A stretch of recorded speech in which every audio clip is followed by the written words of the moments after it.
说好在琉璃河放花灯，自量力。谁？原来。 Hula semuanya, bagaimana nih kabar kalian? Semoga kalian dalam keadaan baik-baik saja, sehat selalu, serta dilancarkan rezekinya ya guys, amin. Pada kesempatan kali ini, kita akan melanjutkan Tonghua dari Swallowing the Heaven atau Tun Tianji. Tepatnya untuk episode terbaru, yaitu episode 11. Untuk di episode kali ini, kita akan melihat beberapa masa lalu tentang Wu Yu. Karena untuk di part sebelumnya kita sudah tahu ya, dia ini adalah putra mahkota Yu yang telah difitnah oleh Kaisar Yuanxi. Kok kaisar tetapi Ratu Yuanxi. Ya intinya ini wanita penjilat lah guys. Dan dia datang kembali ke kediamannya untuklah menyelesaikan dendam pribadinya dan mengambil hak miliknya guys. Kalau begitu langsung saja kita masuk ke dalam ceritanya. Di dalam ruangan penyambutan, ternyata ya untuk Kaisar Yuan Hao masih saja bersikap begitu sombong dengan menganggap kedatangan dari Wu Yu yang sekarang ini sedanglah menyamar menjadi Sun Doju hanyalah sebuah akal-akalannya saja. Dan ketika dia mendekatinya, Tao Ye langsunglah meludahinya. Hal ini membuat dia sangatlah marah besar dan meminta kepada seluruh para pengawalnya untuklah kuliti monyet ini. Tetapi sama Wu Yu sekali tatap langsunglah ketar-ketir. Dan Ratu Yuanxi meminta maaf kepada Sun Doju kalau sang kaisar memang bertindak begitu ceroboh dan menyinggung binatang roh abadinya. Jadi sebagai tanda permintaan maafnya, dia akanlah memberikan beberapa harta karun langka. Dan ketika diberikan, ternyata ini ya seperti bahan untuk meningkatkan kultivasi. Ya layaknya seperti orang alkemis lah, dia perlu untuk memurnikannya terlebih dahulu.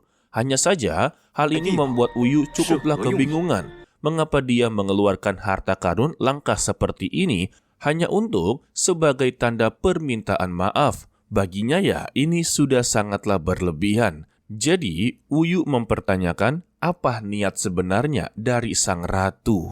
Alasan dari sang ratu karena untuk minuman anggur monyet ini tidaklah disukai olehnya. Maka ya dia mengganti harta tersebut sebagai tanda permintaan maaf juga. Jadi ya double pemberian guys.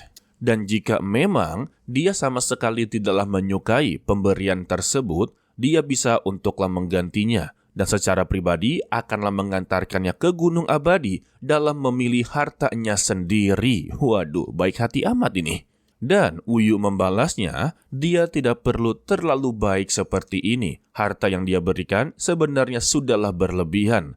Dan alasan dibalik dia tidaklah memakan anggur monyet ini, karena ya dia telah mendengar bahwa anggur monyet adalah anggur nasional kerajaan ilahi timur. Jadi ya sebagai orang abadi, dia tidak inginlah menodai makanan para kaisar.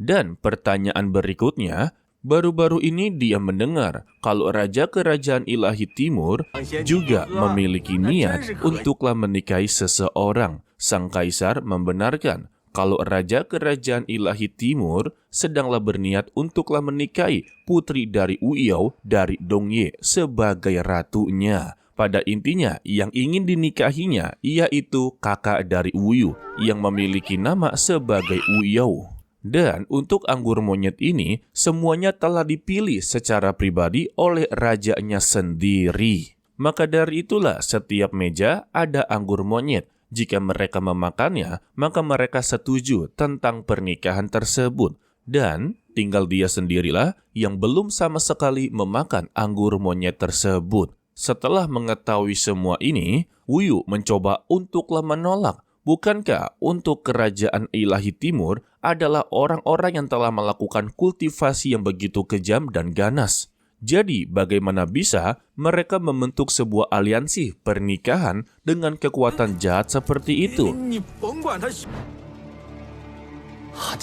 Apakah mereka sama sekali tidaklah takut jika nantinya kerajaan Dongyue akanlah mendapati masalah? Tetapi sang kaisar beralasan, dia sepertinya salah berpikir. tidak ada metode kultivasi seperti itu yang mereka praktekkan. Justru untuk anggota Kerajaan Ilahi Timur telah membuat kehidupan Kerajaan Dongyue benar-benar begitu aman karena mereka telah menjaga di wilayah Tenggara. Jadi, jika mereka tidak menyetujui pernikahan ini, maka sosok orang yang bernama Renju Shijun tidak akanlah menarik pasukannya. Dan ini akanlah memicu sebuah peperangan. Waduh, jadi tumbal dong kakaknya Wuyu. Setelah mendapati informasi tersebut, akhirnya dia pun berpamitan meninggalkan ruangan dengan beralasan dia inginlah memasuki Gunung Abadi. Setelah dia pergi, sang ratu meminta kepada Chen Er untuklah awasi pria tersebut. Dia memiliki kecurigaan yang begitu besar. Sedangkan untuk Wuyu sendiri, dia masih memiliki kecurigaan yang begitu besar tentang pernikahan antara Kerajaan Timur dan Kerajaan Dongyue.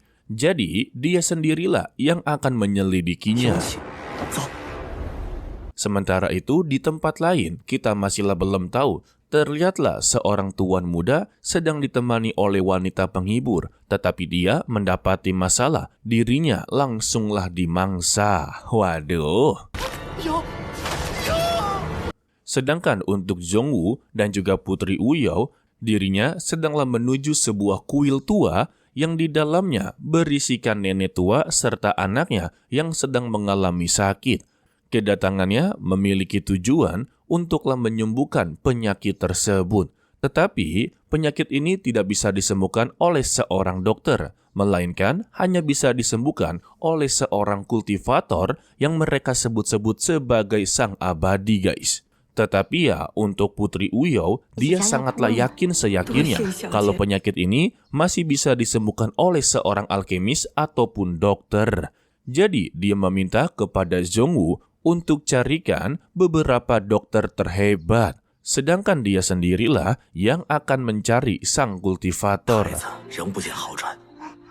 Namun, baru saja keluar dari kuil tua, dia telah kedatangan oleh wanita yang sebelumnya. Di sini, dia mempertanyakan kepada Putri Uyao, bukankah mereka berdua ini telah sepakat untuklah memasang lentera di Sungai Liuli untuklah berdoa mendiang kematian dari saudaranya. Dan mengapa dia sekarang malah berada di kuil kumuh seperti ini? Dan yang ternyata guys, untuk si wanita hijau ini adalah siluman ular yang di masa lalunya inginlah menghabisi nyawa dari Wuyu. Tetapi ya, dia langsunglah dihajar oleh sang maha guru. Alhasil ya, Putri Uyao langsunglah diolok-olok. Dirinya yang terus-terusan datang ke kuil kumuh seperti ini, jangan-jangan ada seorang pria yang dia sukai di dalam kuil tersebut. Mi Sang sebagai pelayan setianya langsunglah memotong pembicaraan kalau perkataan dari Wan Qing sudah sangatlah keterlaluan. Sontak hal ini membuat Wan Qing tersinggung dan langsunglah menyerangnya. Dan juga untuk Putri Uyao langsunglah diikat serta diinterogasi. Jangan-jangan untuk pengungsi dari wilayah Tenggara telah dia sembunyikan di kuil seperti ini. Jika dia beritahu kepada sang Ratu Yuanxi, apakah yang akan dilakukan olehnya? Hal inilah yang membuat Wan Qing sungguh begitu penasaran apa yang akan terjadi selanjutnya. Namun sebelum itu, Zhongwu mencoba untuklah menyelamatkan Tuan Putri. Namun apa daya, sekali serang dia langsunglah tumbang. Dan Nona Wan Qing akanlah memberitahu ini semua kepada sang ratu. Namun sebelum dia memberitahu kepada sang ratu, malam ini dia akanlah memberikan sedikit pelajaran atas nama sang Ratu Yuanxi. Beruntungnya, Wuyu telah berada di sana untuklah membalaskan dendam masa lalunya. Dia sudahlah tahu kalau Wan Qing adalah siluman ular. Begitu juga dengan Minglong memberitahu kalau siluman ular ini bisalah dia kalahkan dengan begitu mudah.